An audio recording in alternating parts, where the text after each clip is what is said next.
श्रावण मास महात्म अध्याय 13। दुर्वा गणपति व्रत विधान।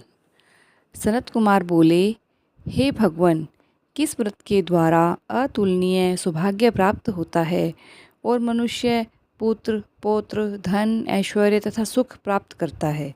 हे महादेव, व्रतों में उत्तम उस व्रत को आप मुझे बताएं।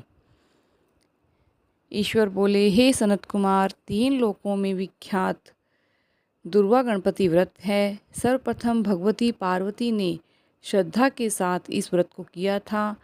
हे मुनि सम्मत, इसी प्रकार पूर्व में सरस्वती, महेंद्र, विष्णु, कुबेर, अन्य देवता, मुनिजन, गंधर्व, किन्नर, इन सभी ने इस व्रत को किया था। श्रावण मास की शुक्ल पक्ष की शुद्ध और महापुण्यदायिनी चतुर्थी तिथि को इस व्रत को करना चाहिए, क्योंकि उसी दिन सभी पाप समूह का नाश हो जाएगा। चतुर्थी के दिन स्वर्ण पीठासीन स्थित एक दंत गजानंद विघ्नेश की स्वर्णमयी प्रतिमा बनाकर उसके आधार पर स्वर्णमय दुर्वा को व्यवस्थित करने के पश्चात विघ्नेश्वर को रक्त वस्त्र से वेष्टित ताम्रमय पात्र के ऊपर रखकर रक्त पुष्पों से और दुर्वा, तुलसी, बिल्व पत्र, अपामार्ग, शमी, इन 5 पत्रों से और उपस्थित जो भी पुष्प हैं उनसे और सुगंधित द्रव्यों से, फलों से, मोदकों से उनकी पूजा करनी चाहिए और इसके बाद उन्हें उपहार अर्पित करना चाहिए। इस प्रकार अनेक उपचारों से भी गिरजापुत्र विघ्नेश की पूजा करनी चाहिए। इस प्रकार कहें, सुवर्ण निर्मित इस प्रतिमा में मैं विघ्नेश का आह्वान करता हूँ, कृपा निधि पधारें। इस सुवर्ण में सर्वोत्तम रत्न जड़ित सिंहासन को मैंने आसन के लिए प्रदान किया है, इसलिए हे विश्व के स्वामी, इसे स्वीकार करें। हे उमासुत, आपको नमस्कार है। हे विश्वव्यापिन, हे सनातन, मेरे समस्त कष्टों को नाश करें, मैं आपके पाद्य समर्पित करता हूँ। गणेश्वर देव, उमापुत्र और मंगल का विधान करने वाले को अर्घ्य प्रदान करता हूँ। हे भगवान, आप मेरे इस अर्घ्य को स्वीकार करें। विनायक, शूर और वर प्रदान करने वाले को नमस्कार है, नमस्कार है। मैं आपको यह अर्घ्य समर्पित करता हूँ, इसे ग्रहण करें। मैंने गंगा आदि सभी तीर्थों से प्रार्थनापूर्वक यह जल प्राप्त किया है। हे भगवान, आपके स्नान के लिए मेरे द्वारा प्रदत्त इस जल को स्वीकार कीजिए। सिंदूर से चित्रित और कुमकुम से रंगा हुआ यह वस्त्र युग्म आपको दिया गया है, आप इसे ग्रहण करें। लंबोदर तथा सभी विघ्नों का नाश करने वाले देवता को नमस्कार है। उमा के शरीर के मल से आविर्भूत हे गणेश जी, आप इस चंदन को स्वीकार करें। हे सुरश्रेष्ठ, मैंने भक्ति के साथ आपको रक्त चंदन से मिश्रित अक्षत अर्पण किया है। हे भगवान, आप इसे स्वीकार करें।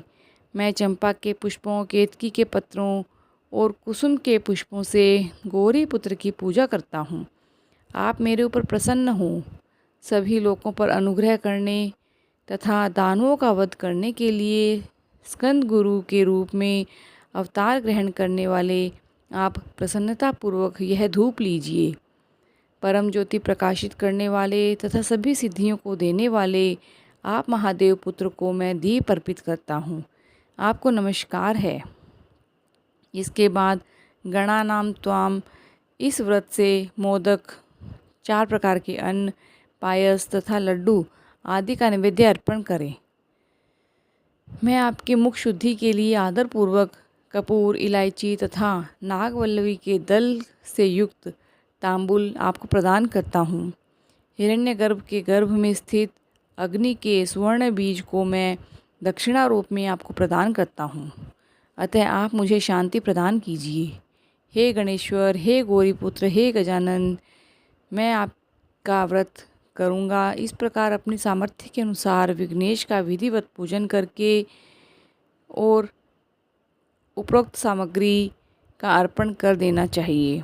उनसे प्रार्थना करें, हे भगवान, हे ब्राह्मण, दक्षिणा सहित गणराज की मूर्ति को आप ग्रहण कीजिए।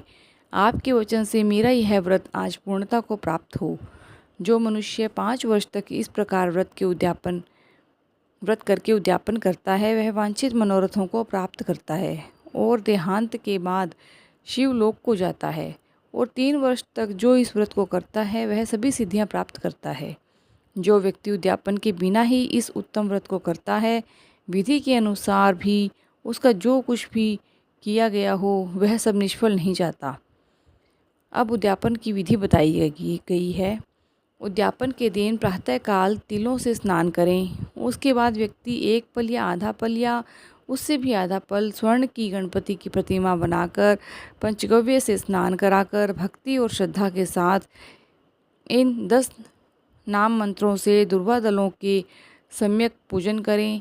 हे गणाधीश, हे उमापुत्र, हे अग्नाधन, हे विनायक, हे ईशपुत्र, हे सर्व सिद्धि प्रदायक, हे एकदंत, हे इवक्त्र, हे मूषक वाहन, आपको नमस्कार है।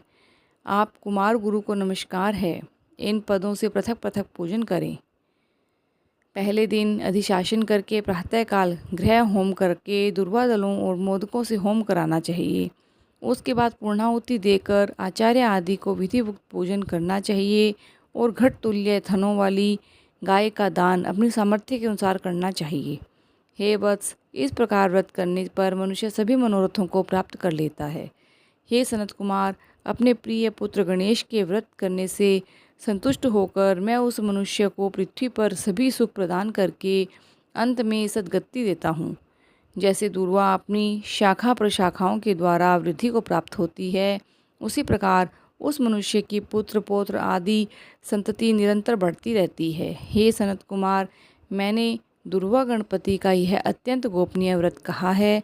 सुख चाहने वालों को इस व्रत को अवश्य करना चाहिए। इस प्रकार सावन मास महात्म अध्याय 13 संपूर्ण हुआ। बोलिए शिव शंकर भगवान की जय।